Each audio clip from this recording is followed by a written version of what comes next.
Les forces armées nationales ont commémoré hier 1er novembre leur 56e anniversaire. Retour sur ces événements dans un instant. L'an 2 de l'insurrection populaire. Dans ce journal, nous irons à Nouna, où certains expriment leur déception 2 ans après le départ de Blaise Compaoré.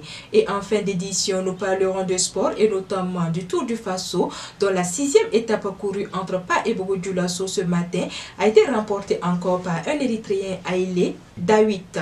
Mais la bonne nouvelle, c'est que le maillot jaune revient dans les épaules d'un Burkinabé, Aruna Ilboudo, qui l'arrache des épaules de l'Érythréen Salomon Zemanfès.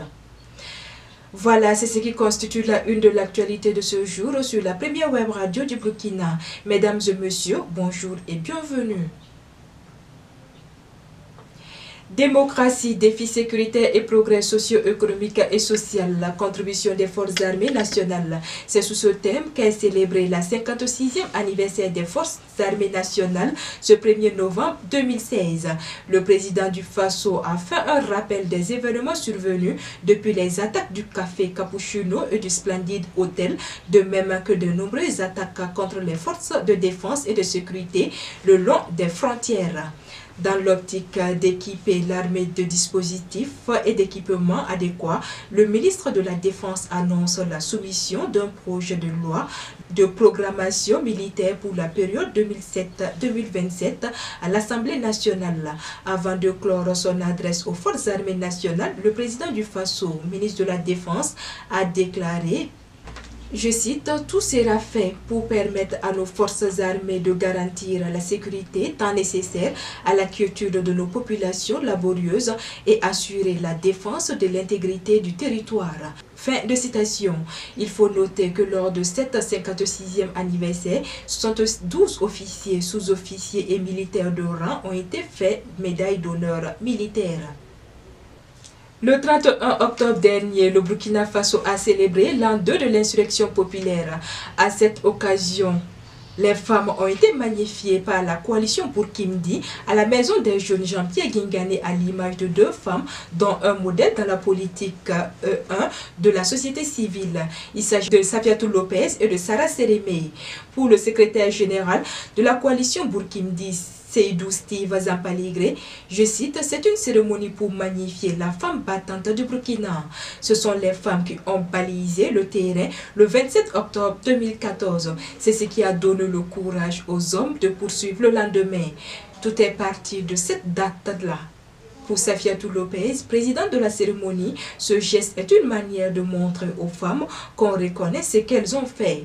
Sarah Sérémé, présidente du PDC, étant malade, n'a pas pu effectuer le déplacement. La coalition lui a accordé un présent.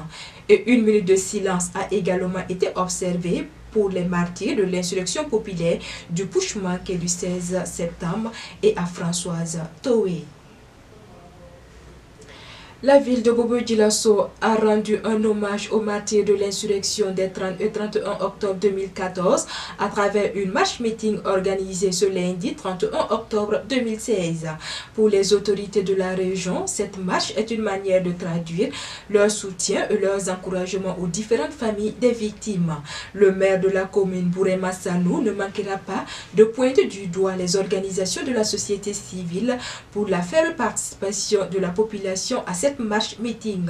Pour lui, il n'est pas normal que les organisations de la société civile soient divisées et il les invite à beaucoup plus de cohésion sociale pour que rayonne le développement de la commune de Bobo Dioulasso.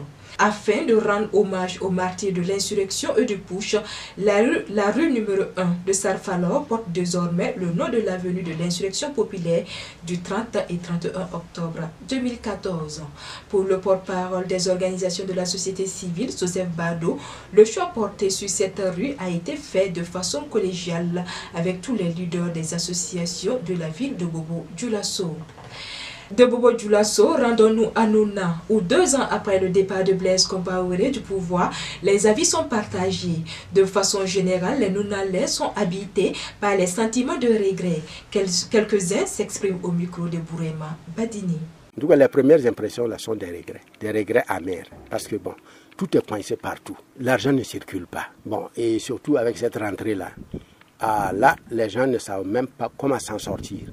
Moi qui vous parle, j'ai mis une parcelle en vente au secteur 4. Depuis là, les gens tournent, ils viennent voir, mais personne ne se décide. Il y a même quelqu'un qui a dit que lui, il a voulu liquider 3 bœufs pour venir acheter la parcelle, mais on a acheté un de ces bœufs-là à 175 000 francs. Alors que dans le temps, ce sont des bœufs de 400, 500. On ne sait plus où donner de la tête. Mais ça, c'est lié au changement. Tout changement a ses inconvénients. Mais ici, les inconvénients dépassent de loin les avantages.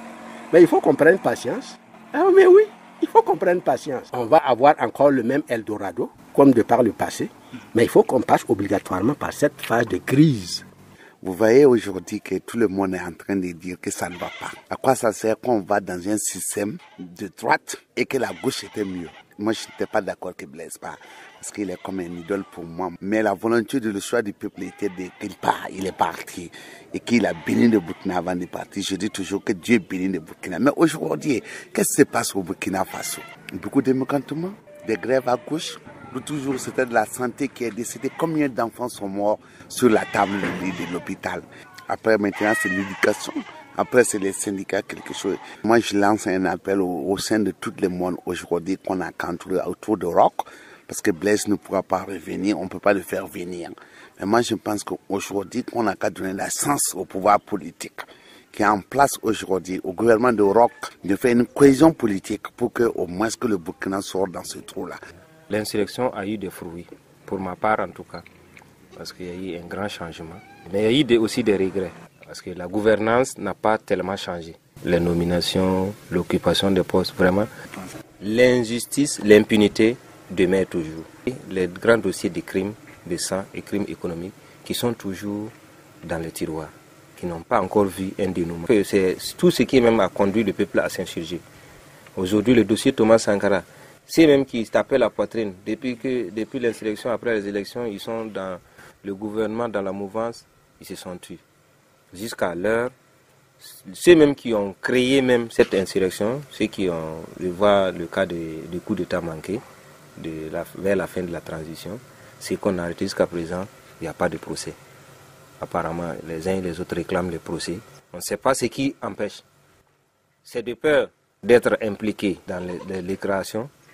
Je ne sais pas, sur le pouvoir en place, sans qu'ils ont peur parce qu'ils peuvent se retrouver dedans ou quoi. Parlons sport pour clore ce journal-là. Tour du Faso et les Burkinabés récupèrent le maillot jaune à Bobo-Dioulasso. La 6e étape long de 134 km couru ce matin entre Pa et Bobo-Dioulasso a été enlevée par un Érythréen Haïlé d'A8. Mais ce sont les Burkinabés qui arrivent à mettre à Bobo-Dioulasso puisque les étalons ont récupéré la tunique jaune par l'entremise de Haruna Ilboudo au détriment de l'Érythréen Salomon Zemanfest. A noter que c'est lors de la 3e étape que Mathias Sorgo avait perdu le maillot jaune au profit de Salomon Zemanfest qui s'est vu à son tour détrôné le lendemain par un Français. Lors de la 4e étape à Tiebélé. Mais ce ne sera pas pour longtemps puisqu'hier lors de la 5e étape Kokologo Boromo, le même Zemanfest récupère à nouveau la tunique de leader avant de se faire chipper aujourd'hui à Bobo-Dioulasso par Haruna Ilboudo. Toujours en sport, à la veille des élections au sein des fédérations sportives du Burkina, le ministre des Sports et des Loisirs, Tahirou Bangré, a lancé un appel au fair play partant du constat que les esprits se chauffent en cette période de campagne. Tahirou Bangré pense qu'il faut privilégier les débats d'idées. Il souhaite toutefois que les discours soient empreints de pondération et de respect mutuel afin d'éviter la survenue de tensions futures toujours préjudiciables à l'épanouissement du sport burkinabé. Dans sa déclaration, le ministre Tahirou Bangré a aussi égratigné l'Union nationale des sporteurs des étalons qui avait déjà déclaré son soutien au candidat Sita Sangaré pour ce qui concerne les élections à la Fédération burkinabé de football prévues le 10 novembre 2016 à Koudougou. Pour le ministre, les structures de ce type doivent être neutres. Voilà, c'est très sportivement que prend fin l'actualité de ce mercredi 2 novembre 2016 sur la première web radio du Burkina. Merci d'avoir été des nôtres et excellente journée à vous.